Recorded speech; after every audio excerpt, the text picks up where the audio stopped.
Nobody warned me about what happens when you outlive almost everyone you have ever loved. There comes a morning, somewhere in your 90s, when you wake up and realize that the telephone never rings the way it used to, and every name in your old address book is followed by a date you would rather forget. I am 94 years old, and I have watched the world change from horse-drawn carts to smartphones, from handwritten letters to messages that travel across the globe in seconds. But none of that prepared me for what I know now. The things I am about to tell you are not in any book your doctor handed you. They are not in any prescription bottle on your nightstand. They are the quiet, gathered truths of a life lived long enough to see what actually matters and what never did. I was born in a time when people did not talk about their feelings the way they do today. You worked, you provided, you endured. Grief was something you folded up and placed in a drawer. Joy was something you expressed at Sunday dinner, and maybe not even then. I raised 4 children, buried a husband, started over twice, and kept moving because stopping felt like surrendering. But here is what took me 9 decades to understand. Surviving is not the same as living. I spent the first 50 years of my life surviving, and I spent the second half learning that distinction. The first thing I want you to hear is this: your body remembers everything you have ever done to it, and it is far more forgiving than you deserve. I walked every day of my adult life, not because some doctor told me to, not because I read an article about steps and longevity, but because my mother walked, and her mother walked, and it was simply what we did. Research confirms today what those women knew without a study to back it up. Regular walking lowers your risk of severe illness, supports your heart, and keeps your mind from going quiet too soon. I walked when I was tired. I walked when I was heartbroken. The road beneath your feet has a way of putting things back in their proper place.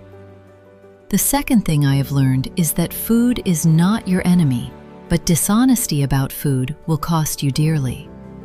I have eaten simply my whole life: vegetables from the garden, whole grains, beans cooked long and slow, fruit when it was in season. I never counted a calorie in my life, but I also never ate in a hurry, never ate to fill an emptiness that had nothing to do with hunger. Centenarians around the world share this pattern without having coordinated it. People living in regions known for exceptional longevity eat mostly plants, eat until they are about 80% full, and gather at the table with people they love. The meal is never just the food. The third secret nobody prepared me for is how dangerous loneliness truly is. Not the occasional quiet of a Sunday afternoon, but the deep, sustained loneliness of feeling invisible in a crowded world. I have seen it take people faster than any illness. Researchers now describe social isolation as comparable to smoking in terms of its health consequences, and I believe it because I have seen it with my own eyes. The neighbors who stopped coming to the door, the friends who faded after their children moved away, the ones who went dim not because their bodies gave out, but because nobody came anymore. If you are watching this and you are 30 or 40 or 50 years old, please understand that the connections you tend now are the ones that will carry you later. Pick up the phone, drive across town, show up at the door. Do not wait for a convenient time, because a convenient time has a way of never arriving. I have had people in my life who drove hours to sit with me through hard seasons and asked for nothing in return.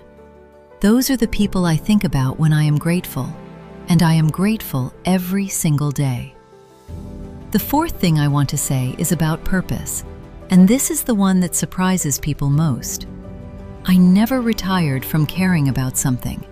Even now, at 94, I tend a small garden. I write letters by hand. I pray for people by name.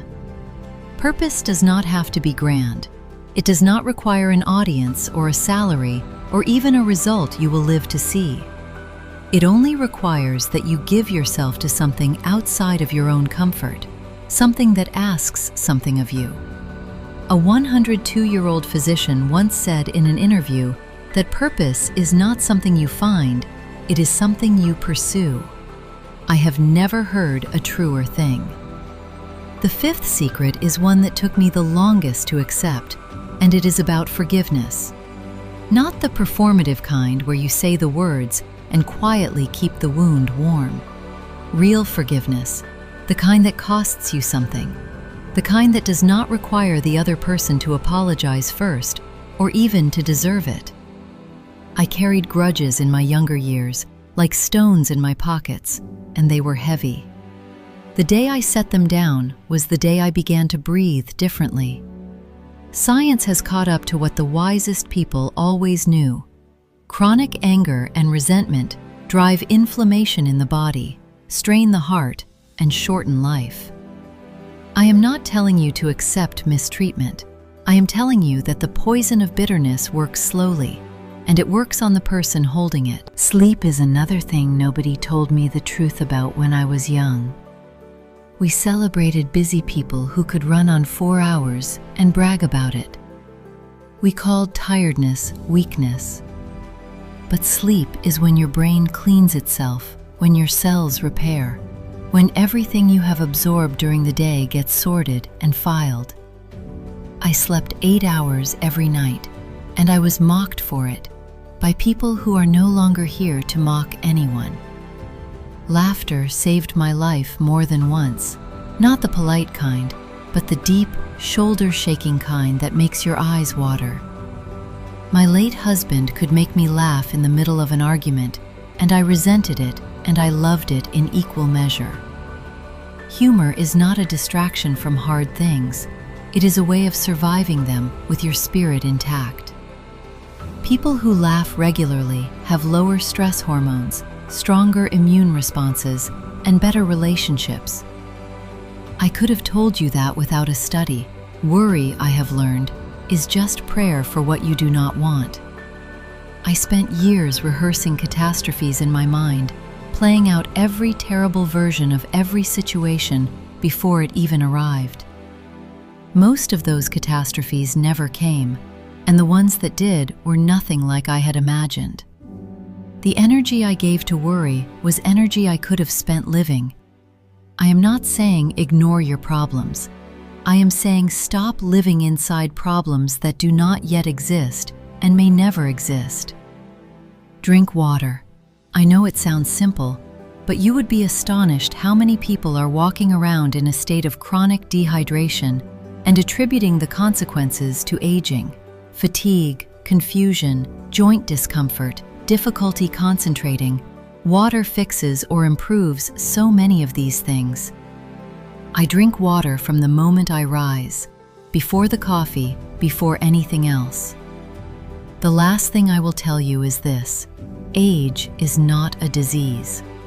Our culture has decided that growing old is something to fight, something to be ashamed of, something to reverse if possible. I disagree with all of that. Every year I have lived has handed me something that the year before could not give me: patience, perspective, the ability to sit with uncertainty without falling apart, the willingness to say I was wrong. These are not things you are born with. They are things you earn slowly across a long life lived with as much honesty and love as you can manage. I am 94 years old. Nobody prepared me for this, so I am preparing you. Take care of your body like it has to carry you for a very long time, because it does. Take care of your relationships like they are the most valuable thing you own, because they are. Laugh, walk, sleep, forgive. Find something that needs you and give yourself to it. And above all, do not waste the years you have right now waiting for the life you planned. This is the life. This has always been the life. Support by clicking the subscribe, put on the notification bell button for more exclusive content like this. See you on the next one.